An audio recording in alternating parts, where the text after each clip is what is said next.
നമസ്കാരം.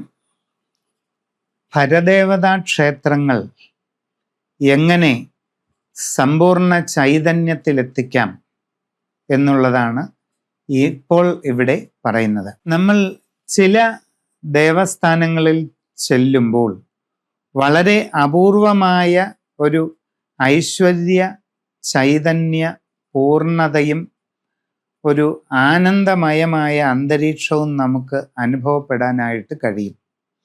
എന്നാൽ ചില ആരാധനാസ്ഥാനങ്ങളിൽ ചെല്ലുമ്പോൾ ഒരു ചലനവുമില്ലാത്ത മൂകമായ ഒരു അന്തരീക്ഷം, നമുക്ക് പ്രത്യേകിച്ച് ഒന്നും തോന്നാത്ത ഒരു അന്തരീക്ഷം നമുക്കവിടെ ഫീൽ ചെയ്യുന്നതായിട്ട് കാണാം.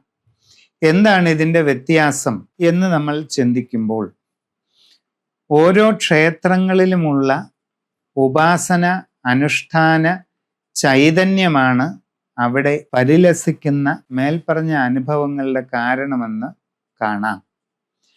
ആചാര്യ തപസ്സാംനായ ജപേന നിയമേന ച ഉത്സവാദന്നദാനേന ക്ഷേത്രവൃദ്ധിസ്തു പഞ്ചധ. പ്രതിഷ്ഠിക്കുന്ന ആചാര്യന്റെ തപസ്സിന്റെ ബലം, അവിടുത്തെ ആംനായ പ്രക്രിയ, നിയമങ്ങളുടെ പ്രാധാന്യം, ജപാനുഷ്ഠാനങ്ങളുടെ ചൈതന്യം, അതോടൊപ്പം അവിടെ കൃത്യനിഷ്ഠയോടുകൂടി നടത്തപ്പെട്ടു പോരുന്ന ഉത്സവാദി ക്രിയകളുടെ ഗുണങ്ങൾ, അന്നദാനം, ഇങ്ങനെ ക്ഷേത്രത്തിൻ്റെ ചൈതന്യത്തെ വർദ്ധിപ്പിക്കുന്ന കുറേ കാര്യങ്ങളുണ്ട്. അപ്പം നിങ്ങളുടെ പരദേവതാ ക്ഷേത്രങ്ങളുടെ പൊതുവായ സ്വഭാവത്തെ നിങ്ങൾ നിരീക്ഷിക്കുക.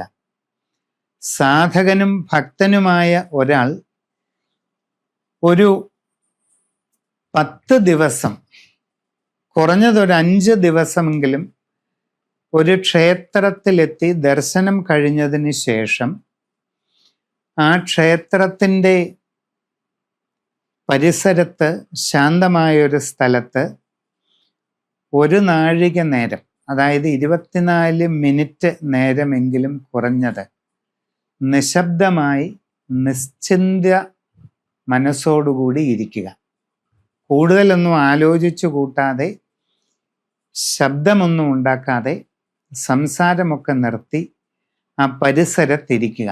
നിങ്ങൾക്ക് അവിടുത്തെ ചൈതന്യസ്ഥിതി, അവിടുത്തെ ഒരു പ്രഭാവം നിങ്ങൾക്ക് മനസ്സിലാക്കാനായിട്ട് സാധിക്കും. കുറച്ചെങ്കിലും നാമജപം, സാധന, പുരാണപാരായണം ഇതൊക്കെ ഉള്ളയാളാണെങ്കിൽ ഇപ്രകാരം ചെയ്യുന്നതിലൂടെ നിങ്ങൾക്ക് അവിടുത്തെ പൂജാപ്രഭാവം കുറച്ചൊക്കെ ഒന്ന് മനസ്സിലാകും.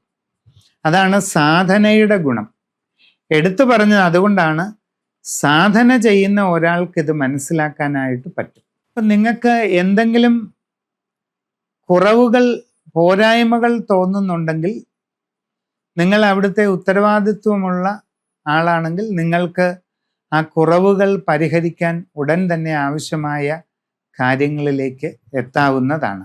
പ്രതിഷ്ഠാ സമയത്ത് ആരംഭകാലത്ത് ഉള്ള അനുഷ്ഠാന ക്രമങ്ങളെല്ലാം ഭംഗിയായിട്ട് നടന്നു പോകുന്നു എന്ന് ഉറപ്പുവരുത്തുക. പടിത്തരം എന്ന് പറയുന്നത് ഒരു ക്ഷേത്ര പ്രതിഷ്ഠയുടെ സമയത്ത് എന്തൊക്കെ നിത്യപൂജാ വിധാനങ്ങൾ അവിടെ ഉണ്ടായിരിക്കണം എന്നുള്ള നിശ്ചയത്തിനെയാണ് പടിത്തരം എന്ന് പറയുന്നത്. പടിത്തരം ഭംഗിയായിട്ട് നടക്കുന്നുണ്ടോ എന്ന് വ്യക്തമായിട്ട് പരിശോധിക്കുക, ഉറപ്പുവരുത്തുക. പിന്നെ നിവേദ്യാദി കാര്യങ്ങൾ, ക്ഷേത്ര അനുഷ്ഠാന സംബന്ധമായ കാര്യങ്ങൾ, ക്ഷേത്രത്തിനുള്ളിലെ ആചാര കാര്യങ്ങളെല്ലാം നന്നായിട്ട് നടന്നു പോകുന്നുണ്ടോ എന്ന് വ്യക്തത വരുത്തുക.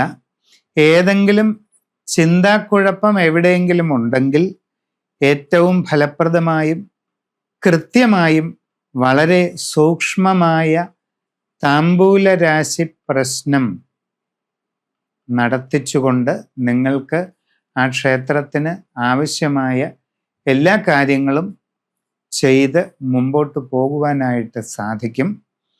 അങ്ങനെ നിങ്ങളുടെ കുടുംബ പരദേവതാ ക്ഷേത്രത്തിൻ്റെ ഉത്തരവാദിത്വം ശരിയായ രീതിയിൽ ചെയ്ത് മുമ്പോട്ട് പോകുന്ന ഒരാളെ സംബന്ധിച്ച് മറ്റൊരു ആരാധനയുടെയും ആവശ്യമില്ല. ഇതുകൊണ്ട് തന്നെ എല്ലാ കാര്യങ്ങളിലും ഉയർച്ചയും പുരോഗതിയും വന്നു ചേരുന്നതാണ്.